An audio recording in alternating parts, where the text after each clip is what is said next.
مدرسه میدان یک جوان آواهی یکو نشانه باجار جولمرگه لی اف مدرسه اکو 319 سال برید سال 1771 دهاتیه چی کرن نهاج بر بیخودیتی و گلگ میراته هم بر بنمانه واده چه.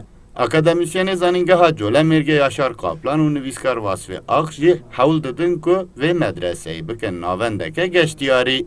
اکادمیسین زنینگه ها جولمرگه یاشار قاپلان باله دکشینه که اف مدرسه حتی سردما کومارا ترک آلمان گهاندیه و پشتی که دمکی و گردیگه هاتیه بکارانی جی تقریبا 7 ساله والای. یاشار قاپلان داخوازدکه که اف آواهی که یک جوان سمبول باجره به نوژن کرن اولگور چاندا باجر به تشکرن. اوه ناسنامه و ملت و باجر دت ناسین. اوهش سمبولا جولمرگیه که حتی ابرو سر پیامایه دماد بیجنی جولمرگ که اگر مدرسه میدان بیت بیرامون که وی دری بلی وقتی که خواندن و روشنبیری و ثقافت هبویه زانا هبونه مروی زاناله هبون او هاریکاری بزانینی و زانیست هاته کرن اواتشتان همیان راد گینید با عالم.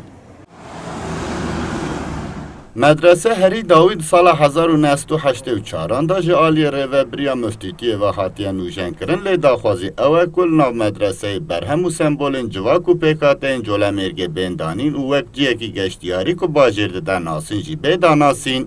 نویسکار جولمرگی واسه آخشتین زمان که جولمرگ ناوندکه مدرسه روشنبیری و زانیاری کریه و او دخوازن و ناسنامه زندی بکن. هیویا ما او